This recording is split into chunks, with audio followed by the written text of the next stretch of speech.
It's not art, it's just the cinematic equivalent of a tantrum in the art house. In conclusion, Joker 2 isn't just a film, it's an ordeal. You watch the original, or better yet, stick to actual clown performances. They'll make you laugh without making you want to gouge your eyes out. It's absurd to the point of comedy. A vengeful shark. Yeah, a shark seems to exact revenge on the Brody family. Feelings.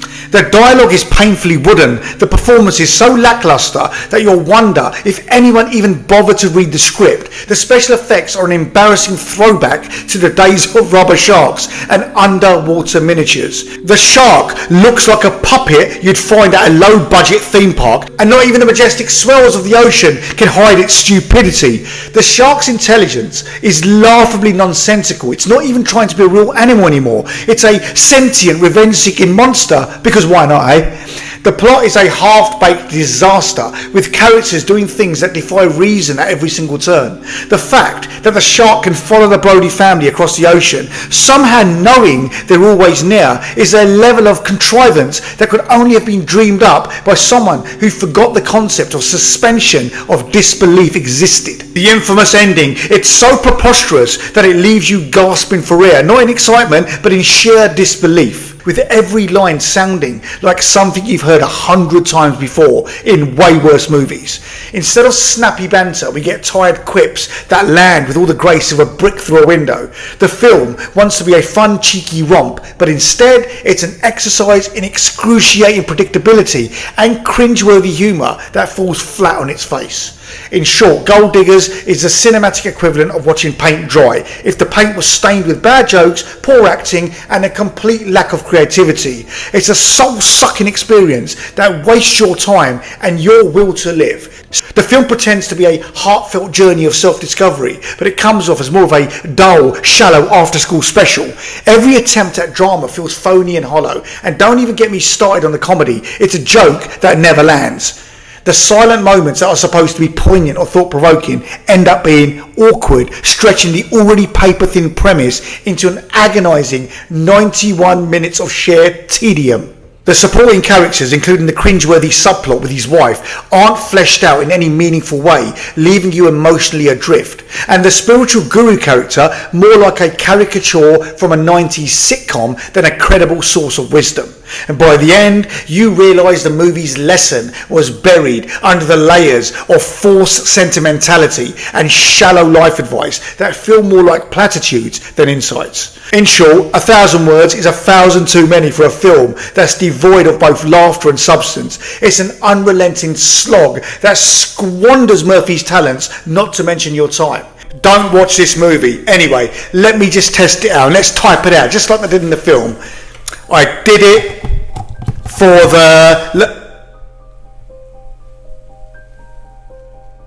the new face of fear. All feelings, even vaguely related to fear, immediately began to disappear less than 3 minutes into the film, and that is being generous. It's here that she learns about an urban legend of the serial killer Smiley. Oh yeah, that dude who even when he got the script went, "Oh, what's this crap, mate?" The premise of this film had potential to be a really good, enjoyable slasher, but it failed. And sometimes, occasionally, low budget doesn't always mean a bad film, but this one, I mean, come on. For one, we need more gore to be a slasher horror. We need more psychological twists to be effective. The roommate is just so lame and stupid that you'll be pulling out your hair. Smiley is part of a depressingly skyrocketing trend of social media themed horror movies. It has scares that college project attempts would even discard for being well crap, and they still fail to inspire. Will you just stop with that noise as well? Ashley screaming just made me want to retch over and over. This one has it all. Bad acting, bad pacing, no atmosphere, lack of gore, rubbish fear factor, appalling dialogue, dumb characterization, zero direction, woeful cinematography, little purpose, minimal tension, bad editing and dodgy sound. But apart from that, I bloody loved it. And just like Tony from Frosty said about all those points I've raised, they're great! Okay, no it wasn't. Pay attention, this one is awful. As a film alone, the characters are boring and insipid, the acting is atrocious, and the main character acts like they are from another planet completely. I honestly don't know how this film got made, with cliches, bad dialogue and zero direction. The acting, it's stiffer than a cardboard. The plot, it's so full of holes, it could double as a fishing net. I kept waiting for it to get better, for a twist, a spark, anything, but it just kept plodding along like a tired donkey, dragging the audience through a swamp of boredom. The pacing is non-existent. The characters are so flat they could be printed on a crisp packet, and by the end I felt like I'd lost my brain cells. I would not recommend this to my worst enemy. There is just no effort put into this film. It's not just bad, it's insultingly bad. Watch it at your peril and tread carefully, because this one sucks with a capital S. The First Omen is the first sign you should watch something else. Hollywood's obsession with prequels has struck again, and this time it's The Omen getting the unnecessary backstory treatment, because nothing is scarier than explaining the origins of a demon child that was already bloody terrifying enough without a backstory. Now, set before the events of The Omen 1976, this film follows a young woman who discovers a sinister conspiracy in the Catholic Church that leads to the birth of the Antichrist. Dun, dun, dun. It sounds creepy, right? Wrong. Instead of delivering real terror, The First Omen is just a bland rehash of every religious horror cliche ever made. Creepy priest, check. Nightmares and hallucinations, check. A protagonist who spent half the movie running down dark hallways, check. This film desperately tries to be unsettling, but its scares are so predictable that you can see them coming from a mile away. Jump scares, overused. Disturbing imagery, more gross than scary. Now, the characters in this film were so one-dimensional they made cardboard look deep. I didn't care about a single person in the story, not one. If they all spontaneously combusted halfway through, I would have applauded. And the acting, sweet baby Yoda, was like watching mannequins trying to interpret human emotion after binging on a YouTube tutorial. I've seen more convincing performances in school nativity plays. Visually, it looked like it was shot through a dirty fish tank. The editing was so bad, I thought my screen was buffering in real life. And the film lacked any effort. The details were skimped over. There was just no meat on the bones, just a carcass, the mere skeleton of a film. There was basic acting by Gibson, and I'm a huge fan of Mel Gibson, but he was not helped with a hugely basic budget. Really basic. What the hell was going on here? Was this film a dare? It must have been. By the end, I wasn't even angry, I was numb, emotionally broken. This wasn't a film, this was an assault on filmmaking. It stole my time, my hope, and possibly whatever brain cells I got left, it stole some of them as well. Watching it was like chewing tin foil while someone reads you the terms and conditions in monotone. Honestly, if this is what the future of film looks like, I'm switching to puzzles and staring at walls for fun. At least they make more sense. Now, if you thought Godzilla vs Kong was dumb, buckle up. The New Empire makes that film like an Oscar-winning masterpiece. This is what happens when a franchise stops pretending to care about logic and just throws CGI monsters at the screen and bombards you for 2 hours flat. The plot, who cares? Something about Kong finding an underground monkey kingdom and Godzilla taking power naps across the world. Then there's a villainous ape called Scar King, a glowing pink baby Kong named Suko, and a random blue Godzilla power-up that comes out of nowhere. It's less of a movie and more of a monster fever dream. The human actors are completely useless. They contribute about as much to the story as background extras. Dan Stevens shows up as some kind of action hero, and honestly, his job is just to look cool while monsters destroy things. Not that it matters, because no one watches these movies for the humans, but somehow they still manage to be a major distraction. The action is ridiculous and not in a good way. Godzilla literally slides across the ground like a hockey puck, and Kong fights like he's been trained in UFC. The film jumps from one chaotic fight to another, with no real build-up or stakes. It's just a non-stop CGI assault on your brain, and trust me, it's full-on frontal assault. By the time the final battle happens, you're either numb to the nonsense or you're laughing at it. The film does not take itself seriously, which is probably for the best, but even as a dumb popcorn flick, it's a major letdown. Is aptly named After Death, and that's because this is exactly what it will feel like after you've watched this. You will be having a near-death experience. You will see the light and you'll be moving towards it like some floating angel. This is what death feels like, you'll say to yourself. Some saw light, others saw darkness. All of them returned. Nope, I saw a film that has scarred me for the rest of my life, and one for which I will be asking my eyes and my soul for forgiveness in my moments of solitude.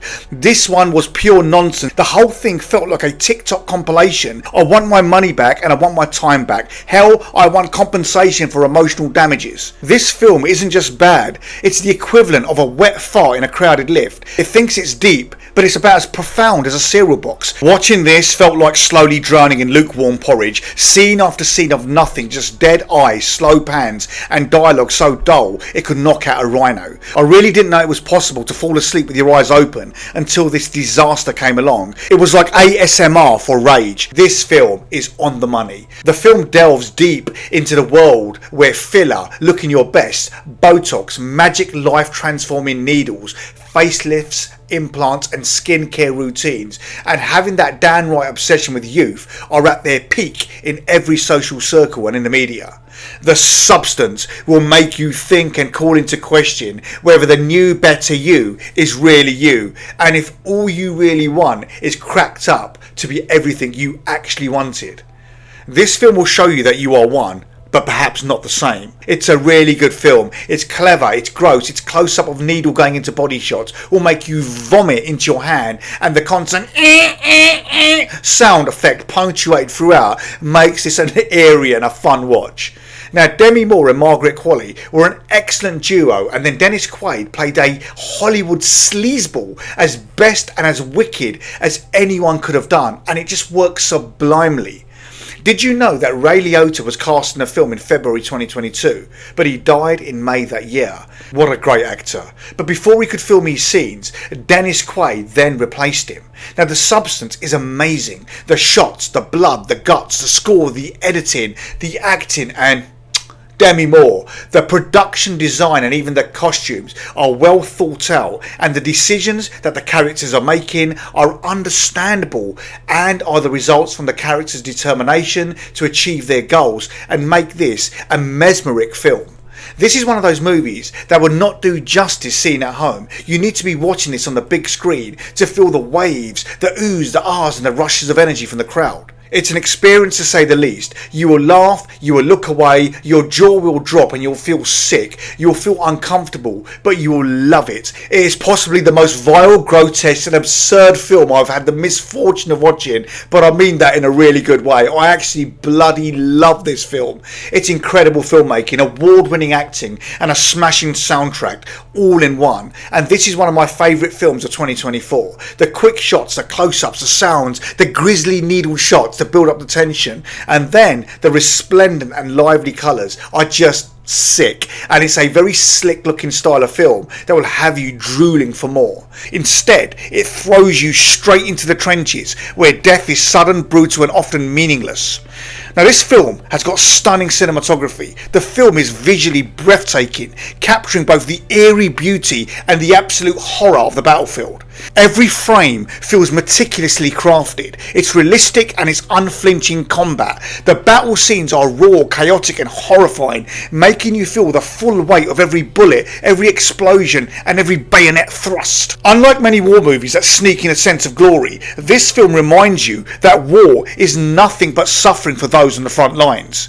The film's soundtrack, especially the deep, ominous synth theme, creates an overwhelming sense of dread, which I just loved because it courses through the whole of the film, and it works, it really works. There are a few historical inaccuracies. For example, the film takes liberties, especially with the armistice subplot, adding events that weren't even in the book to create a more dramatic tension. There's also less character development compared to the original 1930 and the 1979 versions. This adaptation focuses more on spectacle rather than deeply exploring Paul's psychological transformation. This film delivers a true visceral and unforgettable experience. You have been warned. So Art the Clown, played by David Howard Thornton, unleashes more depraved and macabre chaos on the unsuspecting residents of Miles County as they peacefully drift off to sleep on Christmas Eve. 5 years after surviving Art the Clown's Halloween massacre, Sienna and Jonathan are still struggling to rebuild their shattered lives. As the holiday season approaches, they try to embrace the Christmas spirit and leave the horrors of the past behind. But just when they think they're safe, art returns, determined to turn their holiday cheer into a new nightmare. The festive season quickly unravels as art unleashes his twisted brand of terror, proving that no holiday is safe. Now, if scary movies aren't your thing, then the chances are that you're likely going to hate this blood-soaked piece of crazy cinema, and you might be better off swerving this violent edition. But on the other hand, if you're a fan of traditional slasher flicks with creative kills, moments where you want to puke into your hand, and well, some satisfying performances, then this might just become your favourite one so far, as the gore fest is severely ramped up for this crazy film. The practical effects on display are a masterclass of grotesque horror. Now, after watching the first two films, I was excited to see the sequel, and this Terrifier edition is fascinating, and the franchise is just great in that all films have introduced a memorable villain into our lives, and this film only enhances Art's reputation as having a sadistic penchant for just downright grisly and sometimes uncalled for nonsensical violence. This one is a slasher movie not broken down to its bare essentials, but it just goes ahead and showers its viewers with unrelenting violence on an almost unprecedented scale and without remorse. I would say that Terrifier 3 gave about 10 minutes of a basic backstory before the curtain come down, and when it started entertaining its viewers with more graphic violence than one can handle in one sitting, and then it went back for some more. Look, I'm a Terrifier fan per se, but this one, Terrifier 3, is a real special cookie. Damien Leone struck gold with Art the Clown. I have so much respect for him, as he has created Art as a mesmeric and scary as hell horror character. His wave and his presence is just hypnotic. Art the Clown as a character has become a modern icon in the horror genre and should be mentioned in the company of the greats from Freddy, Jason, Myers and so forth. There are moments in it where you will crack up at the bizarre nature of what you're seeing. I personally have not laughed at anything like the bloody antics that Art gets up to. Art the Clown's deviant and mischievous ridiculousness will make you smile in many ways, as it is just so over the top, so warped and demented. I mean, he does batshit macabre stuff that the kills become somewhat surreal and even more gruesome as time goes on, and all at the same time. And I suppose that is the allure for many Art fans, in that you know exactly what you're going to get once Art starts to flex. Oh, and when he does, expect to see a good smattering of every bodily secretion that pours, drips and flows and splatters throughout this slashing nirvana for those that dig this kind of gig. I want to go someplace where there isn't any trouble. Do you suppose there is such a place, Toto? Yeah, oh yeah. The Wizard of Oz most certainly lives up to its reputation as a standalone, once-in-a-lifetime film, where every single element just comes together flawlessly and effortlessly to produce an absolute masterpiece. All-time classic is one of the most cherished fantasy films to ever grace the screen, with its lavish set, impeccable costume design and glowing technicolor help to create a convincing and enchanting land of Oz. A wonderful film for all generations, a timeless masterpiece that, despite its turbulent and rather disturbing behind-the-scenes stories that have emanated since, it conjures up feelings of escapism, good triumphing over evil, and just a beautiful blend of lovely photography, cinematography and art direction.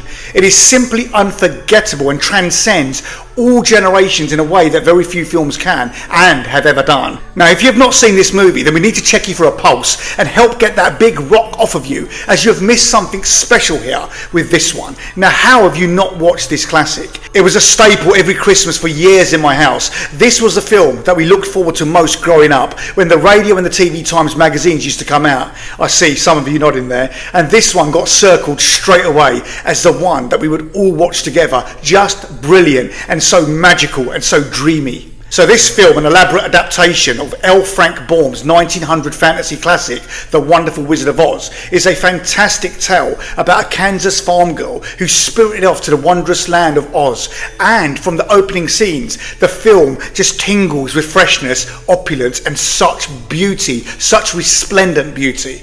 So Judy Garland is forever memorable as Dorothy Gale, and who is a young girl and main character throughout. And then we have the supporting performances of Bolger, La, Hayley, Hamilton and Morgan, and they all stand out and will remain national treasures. Overall, The Wizard of Oz is surely a Hollywood product of its time, and it has a true charm of innocence that I believe is missing in not only in films in cinema nowadays, but as a reflection of society that we live in, and that in itself is a real travesty. It really is. The Wizard of Oz has enough fantasy and spectacle to keep the interest of children, and whilst also ensuring that the adults can appreciate it too. Some reasons why I love The Wizard of Oz and why you need to watch it again to really revel in its sheer timeless magnitude, splendour and its brilliance. It has the universal themes of the value of friendship and family. It shows us that we all have strengths and virtues inside of us, and these will only be revealed when if one day we truly rely on them. It also shows us just how some powerful people are really just hot air. Then you have the beautiful Judy Garland, and she's never more lovely than she is right now in this film as Dorothy, the little lost farm girl on the road to Oz, clutching her beloved Toto, impressively by the way, portrayed as the canine performer Terry the Terrier. Then equally, you'd never believe that Margaret Hamilton as a bad witch was only 37 years old when she played the part so magnificently well into the wickedest of wicked witches, which certainly remains amongst the vilest and most terrifying portrayals of full throttle evil ever to be seen. Want to play with matches, Scarecrow? Dorothy is not a particular complex character, and thus represents an innocent but deep yearning that is so easy to identify with, and the audience quickly warm to her within the opening scenes. The settings, the stunts and the visual effects may not impress the hordes of devotees of today's computer imagery and graphics, AI and the like, but in their time they certainly demonstrated a great deal of skill and planning, and they just worked. I mean, look at the attention to detail in Dorothy's ruby slippers during the film and see how they're always just sparkling. Or look at the brilliant work of the makeup crew, the tiniest of rivets on the Tin Man, a testament to the brilliant work that goes into bringing magic to our lives in the form of this film. And in case it's lost on a lot of people, let's not forget the general theme of the film being never look for anything if you can't find it in your own backyard. And as such, this magical film will always have a special place in my heart and my memory, and of course my childhood, having pretty much watched it about 783 times in all probability. This is a classic innocent fantasy and one that carries many powerful messages throughout its running time. Additionally, all of the Oz characters are bizarre enough to remain interesting, and there is a core of substance that again is easy to believe in. Then we have the film's most memorable Harold Arleen E.Y. Harburg's number, Over the Rainbow, and which over the years is the most exquisite marriages between artist and song ever to be recorded. When Dorothy sings Somewhere Over the Rainbow, I feel as I'm being sent spinning into another world, a wonderful world just like Oz, a peaceful, happy world, and that's it right there, the magic that I'm talking about, the power of the peace. I want to go someplace where there isn't any trouble. Do you suppose there is such a place, Toto? Yeah, oh yeah. The Wizard of Oz most certainly lives up to its reputation as a standalone, once-in-a-lifetime film, where every single element just comes together flawlessly and effortlessly to produce an absolute masterpiece. You would never believe that this film is from the late 30s. Oz is as magic as those sparkling ruby shoes. The Wizard of Oz taught me early on that there not only is no place like home, there really is no other film like The Wizard of Oz. And really, when it is all said and done, there is unlikely to be another film of its ilk to ever grace the silver screen. So this is a 10 out of 10 film, and with all the trimmings and all of the bells and whistles and some more. So get down that yellow brick road and watch this, my fellow film aficionados, and revel in its magic once again. The Wizard of Oz is a long-time favourite of mine, and so it should be yours too. And The Wizard of Oz lives on in our minds and our lives forever, and this film will never die. It really is hard to argue that this isn't a strong contender for the greatest movie of all time, and it is a delightful classic film, and it really brings people together, a wholesome and a wonderful movie, and it is a whiz of a film if ever a whiz there was. So enjoy the movie of all time, folks. Tell me what you think.